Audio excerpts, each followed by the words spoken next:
रात का घुप अंधेरा, चंबल के ऊंचे नीचे बीहड़, जहां दिन में भी सूरज की रोशनी रास्ता भटक जाती है। दूर कहीं किसी सियार के रोने की आवाज और सूखे पत्तों पर पड़ती किसी के भारी जूतों की आहट। एक आदमी को पेड़ से बांधा गया है। वो रहम की भीख मांग रहा है। उसके हाथ पैर कांप रहे हैं, लेकिन उसके सामने खड़ा 6.5 फीट का वो खूंखार आदमी कुछ नहीं बोलता। उसकी आंखों में मौत नाच रही है। वो अपनी मयान से एक धारदार चाकू निकालता है, लेकिन वो गोली नहीं मारता, वो कत्ल नहीं करता। वो एक झटके में उस बंधे हुए आदमी की नाक और कान काट लेता है। खून की धार फूट पड़ती है और बीहड़ों में गूंजती है उस दरिंदे की खौफनाक हंसी। ये कोई फिल्म का सीन नहीं है दोस्तों, ये उस इंसान की हकीकत थी जिसके नाम से 1950 के दशक में मध्य प्रदेश, उत्तर प्रदेश और राजस्थान की पुलिस कांपती थी। नमस्कार दोस्तों, मेरा नाम है सत्यम वर्मा और आप सुन रहे हैं 302 फाइल्स। आज की दास्तां कोई आम दास्तां नहीं है। आज मैं आपको सुनाने जा रहा हूं शोले फिल्म की उस गब्बर सिंह की असली कहानी, जिसने पर्दे पर नहीं बल्कि असल जिंदगी में मौत का तांडव रचा था। एक ऐसा डकैत जिस पर 50,000 रुपए का इनाम था। उस जमाने में 50,000 रुपए में पूरा का पूरा गांव खरीदा जा सकता था। तो दिल थाम कर बैठिए, क्योंकि आज की कहानी आपको चंबल के उन खौफनाक बीहड़ों में ले जाएगी जहां से लौटना हर किसी के बस की बात नहीं थी। आगे बढ़ने से पहले अगर आपने अभी तक हमारे चैनल 302 फाइल्स को सब्सक्राइब नहीं किया है तो तुरंत कर लें और इस वीडियो को लाइक जरूर करें, क्योंकि ऐसी सच्ची और रोबटे खड़े कर देने वाली कहानियां आपको सिर्फ यहीं मिलेंगी। दोस्तों, जब भी गब्बर सिंह का नाम आता है तो हमारे जहन में मशहूर फिल्म शोले के अभिनेता अमजद खान का वो चेहरा तैरने लगता है। कितने आदमी थे वाला डायलॉग कानों में गूंजने लगता है। लेकिन क्या आप जानते हैं कि फिल्म शोले के लेखकों सलीम जावेद ने ये किरदार हवा में नहीं गढ़ा था। उन्होंने इस किरदार को एक असली डकैत की जिंदगी से चुना था। एक ऐसा डकैत जिसका नाम था गब्बर सिंह गुर्जर, जिसे लोग खौफ से डाकू गबरा कहते थे। कहानी शुरू होती है साल 1926 से। मध्य प्रदेश के भिंड जिले में एक छोटा सा गांव है डांग। इसी गांव में गब्बर का जन्म हुआ। बचपन से ही गब्बर का शरीर गठीला था। वो कोई पैदाइशी मुजरिम नहीं था, लेकिन उसके परिवार की किस्मत में लिखी थी बेइंतहा गरीबी। 2 वक्त की रोटी जुटाना भी मुश्किल था। इसी भूख ने गब्बर के अंदर के शैतान को जगा दिया। शुरुआत में अपनी भूख मिटाने के लिए उसने दूध और रोटी की छोटी मोटी चोरियां की, लेकिन धीरे धीरे उसे जुर्म के इस रास्ते में मजा आने लगा। उस दौर में चंबल के बीहड़ों में मान सिंह जैसे कई बड़े बागी मौजूद थे। गब्बर ने साल 1955 में, जब वो करीब 29 साल का था, अपना गांव हमेशा के लिए छोड़ दिया। वो चंबल के मशहूर डकैत कल्याण सिंह गुर्जर के गिरोह में शामिल हो गया। उसने बीहड़ के चप्पे चप्पे को समझ लिया। कुछ ही समय बाद कल्याण सिंह से किसी बात पर अनबन हुई तो गब्बर ने अपना खुद का एक अलग और ज्यादा खूंखार गिरोह बना लिया। अब वो एक आम इंसान से डाकू गबरा बन चुका था। उसने अपना घर, अपना गांव छोड़ दिया और उतर गया चंबल की उन गहरी खाइयों में जहां से इंसान की वापसी लगभग नामुमकिन थी। शुरुआत में गब्बर छोटे मोटे अपराधियों के साथ रहा, लेकिन उसका दिमाग बहुत तेज था और उसका शरीर फौलाद था। अब वो एक आम किसान से डाकू गबरा बन चुका था। गब्बर का काम करने का तरीका बाकी डकैतों से बिल्कुल अलग था। वो सिर्फ अमीर जमींदारों और सेठों को निशाना बनाता था। उसके गिरोह के लोग रात के अंधेरे में गांव में घुसते, डकैती डालते और जो भी विरोध करता उसकी बेरहमी से हत्या कर देते। अमीर लोगों को अगवा करना और उनसे भारी भरकम फिरौती मांगना उसका रोज का काम बन गया था। लेकिन गब्बर को जो चीज सबसे ज्यादा खूंखार बनाती थी वो था उसका एक अजीब और खौफनाक शौक। गब्बर को पुलिस से ज्यादा नफरत उन लोगों से थी जो पुलिस के लिए जासूस का काम करते थे। अगर गब्बर को जरा सा भी शक हो जाता कि किसी ने पुलिस को उसकी मुखबिरी की है तो वो उसे सीधे गोली नहीं मारता था। वो उस इंसान को पकड़वा कर लाता था, पूरे गांव के सामने उसे पेड़ से बांधता था और फिर वो बिना किसी रहम के उस इंसान की नाक और कान काट लेता था। आप सोचिए, एक जिंदा इंसान के चेहरे से उसकी नाक काट ली जाए। वो तड़पता रहता, खून से लथपथ, उसका जिस्म दर्द से छटपटाता रहता और गब्बर ठहाके लगाता। नाक काटना कोई आम सजा नहीं थी। गब्बर कहता था कि मैंने इसकी इज्जत काट ली है, अब ये किसी को मुंह दिखाने लायक नहीं रहा। गब्बर एक बहुत बड़ा अंधविश्वासी भी था। वो चंबल की एक स्थानीय देवी का बहुत बड़ा भक्त था। जब वो किसी मुखबिर की नाक और कान काटता तो उसे देवी के मंदिर में जाकर चढ़ा देता था। उसने कसम खा रखी थी कि वे 116 पुलिस वालों और मुखबिरों की नाक देवी को चढ़ाएगा। गब्बर की इस दहशत का असर यह हुआ कि पूरे इलाके में सन्नाटा पसर गया। चंबल के आसपास के गांवों में अगर कोई बच्चा रोता था तो माएं सच में कहती थीं कि बेटा सो जा, नहीं तो गब्बर आ जाएगा। ये कोई फिल्मी डायलॉग नहीं था दोस्तों, ये उन गांवों की खौफनाक हकीकत थी।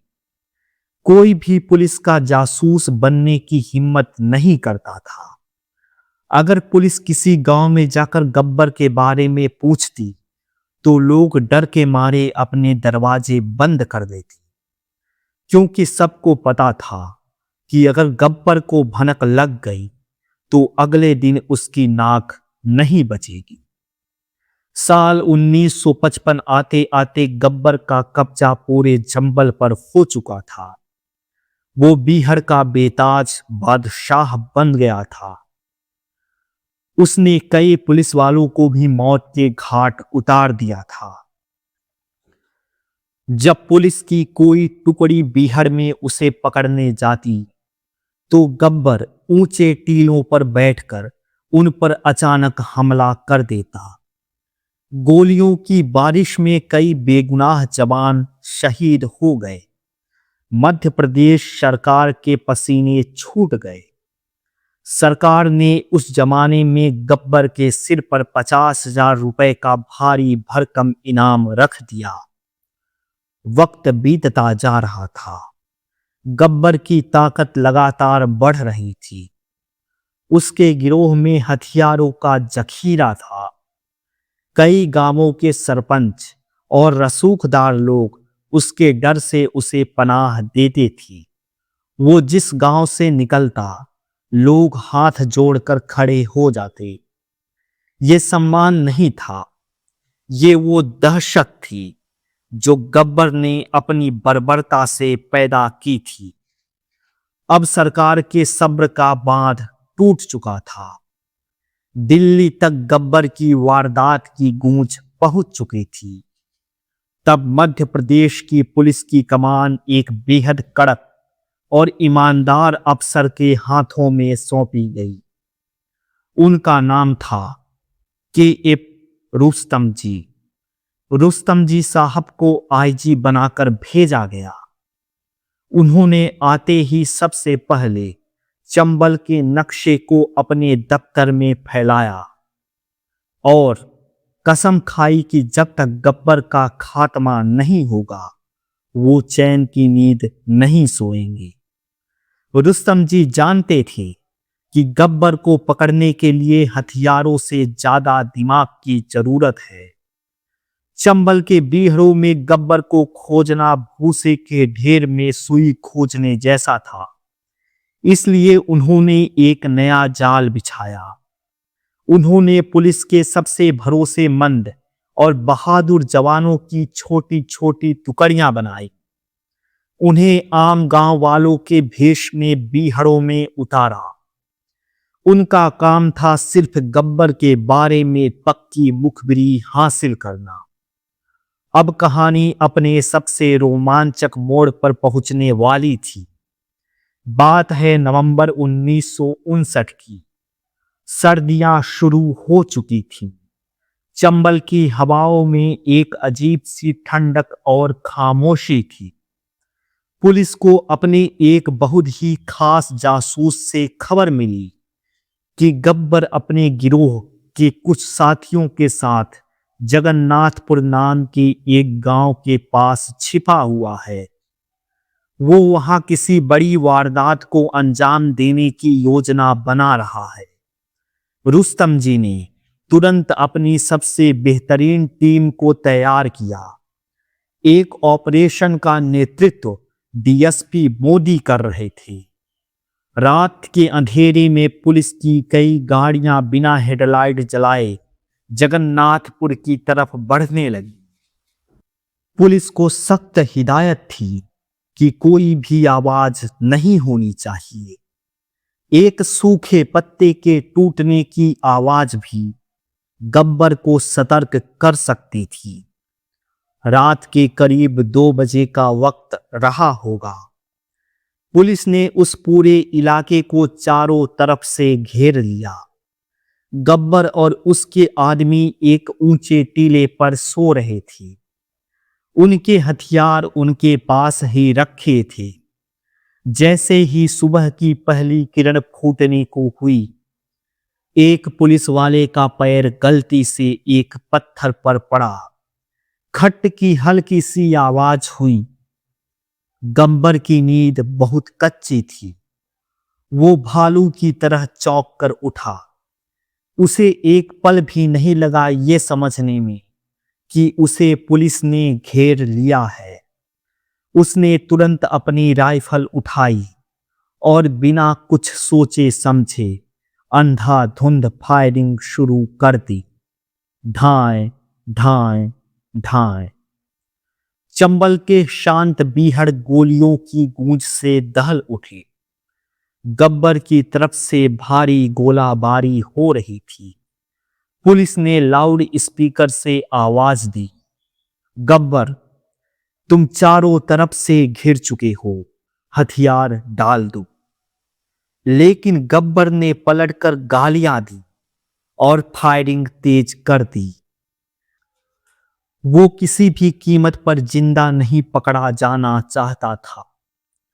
पुलिस और डकैतों के बीच कई घंटों तक भयानक मुठभेड़ चली। दोनों तरफ से गोलियों की बारिश हो रही थी। हवा में बारूद की गंध और धूल का गुबार छा गया। गब्बर एक चट्टान के पीछे छिपकर गोलियां चला रहा था। तभी एक जाबाज पुलिस अफसर ने अपनी जान की परवाह किए बिना रेंगते हुए गब्बर के करीब पहुंचने की कोशिश की। गब्बर का ध्यान सामने की तरफ था।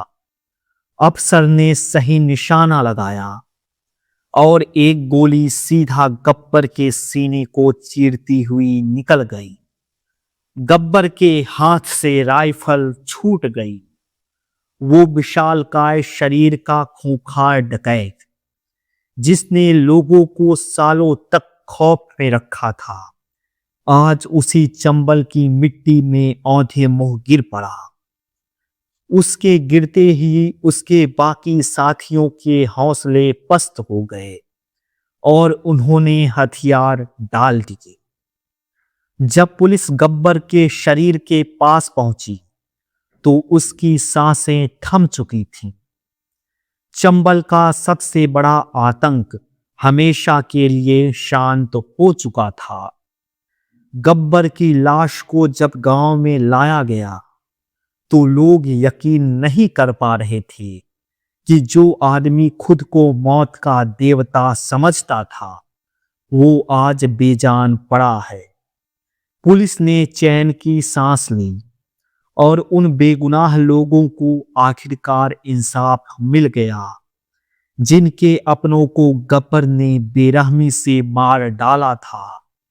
लेकिन दोस्तों, इस कहानी का सबसे बड़ा फैक्ट और क्लाइमेक्स तो तब आता है जिस दिन गब्बर सिंह मारा गया। वो 13 नवंबर की तारीख थी। अगले ही दिन यानी 14 नवंबर को भारत के पहले प्रधानमंत्री पंडित जवाहरलाल नेहरू का जन्मदिन था, जिसे हम बाल दिवस के रूप में मनाते हैं। आईजी रुस्तम जी, जो पहले नेहरू जी के सिक्योरिटी अफसर रह चुके थे, उन्होंने 14 नवंबर की सुबह प्रधानमंत्री नेहरू को फोन किया और गब्बर सिंह की मौत की खबर उनके बर्थडे गिफ्ट के रूप में दी। सोचिए, एक डकैत की मौत देश के प्रधानमंत्री का जन्मदिन का तोहफा बन गई। गब्बर के मारे जाने के बाद पुलिस को उसके पास से हथियारों का एक बड़ा जखीरा मिला। साथ ही एक डायरी भी मिली जिसमें उन सभी लोगों के नाम थे जिन्हें वो मारना चाहता था या जिनकी नाक काटना चाहता था। गब्बर का अंत एक बहुत बड़ा संदेश था कि जुर्म का रास्ता चाहे कितना भी लंबा क्यों न हो, उसका अंजाम हमेशा मौत ही होता है। सालों बाद बॉलीवुड के मशहूर लेखक सलीम खान, जिनके पिता खुद मध्य प्रदेश पुलिस में एक बड़े अफसर थे, उन्होंने बचपन में अपने पिता और पुलिस महकमे से डाकू गबरा की ये खौफनाक कहानियां सुन रखी थी। यही कहानियां उन्होंने अपने साथी जावेद अख्तर को भी सुनाई और फिर दोनों ने मिलकर सिनेमा के इतिहास का सबसे बड़ा विलेन गढ़ा, गब्बर सिंह। अमजद खान ने उस किरदार में ऐसी जान फूंकी कि वो सिनेमा का इतिहास का सबसे बड़ा विलेन बन गया। लेकिन दोस्तों, फिल्म का गब्बर तो सिर्फ 3 घंटे डराता है। असली गब्बर ने सालों तक लाखों लोगों की रातों की नींद हराम कर रखी थी। फिल्म में तो जय और वीरू ने गांव वालों को बचा लिया था, लेकिन असल जिंदगी में उन गरीब किसानों और बेगुनाह को बचाने के लिए कोई जय वीरू नहीं आए थे। उन्हें खुद उस खौफ के साए में जीना पड़ा था, जब तक कि पुलिस ने उस दरिंदे को मिट्टी में नहीं मिला दिया। तो ये थी असली गब्बर सिंह की कहानी, यानी डाकू गबरा की पूरी और रोंगटे खड़े कर देने वाली हकीकत। एक आम इंसान का जुर्म की दलदल में उतरना और फिर उसी जुर्म की आग में जलकर भस्म हो जाना हमें ये कहानी सिखाती है कि गुस्सा और बदला इंसान को जानवर बना देते हैं और फिर उस जानवर का अंत एक ना एक दिन शिकारी के हाथों होना तय होता है। आपको ये सच्ची दास्तां कैसे लगी? क्या आपने इससे पहले असली गब्बर के बारे में इतनी गहराई से सुना था? मुझे कमेंट सेक्शन में जरूर बताइएगा। अगर आपके मन में किसी और कुख्यात अपराधी या किसी अनसुलझे रहस्य के बारे में जानने की इच्छा है तो उसका नाम कमेंट में लिखें। मैं सत्यम वर्मा आपके लिए कहानी जरूर लेकर आऊंगा। जाने से पहले आपसे एक बार फिर गुजारिश है कि अगर आपको ये कहानी पसंद आई है, अगर आपको लगा कि आप खुद चंबल के बीहड़ों में खड़े होकर ये सब देख रहे हैं, तो इस वीडियो को लाइक जरूर कर दीजिएगा। और हाँ, ऐसे ही सच्ची, सटीक और खौफनाक क्राइम स्टोरीज सुनने के लिए हमारे चैनल 302 फाइल्स को सब्सक्राइब करना बिल्कुल न भूलें। नोटिफिकेशन बेल को भी दबा दें ताकि हमारी अगली फाइल खुलते ही सबसे पहले आप तक पहुंचे। मैं सत्यम वर्मा अब आपसे विदा लेता हूं। अपना ख्याल रखिए, अपनों का ख्याल रखिए और याद रखिए, जुर्म की उम्र कभी लंबी नहीं होती। जय हिंद, नमस्कार।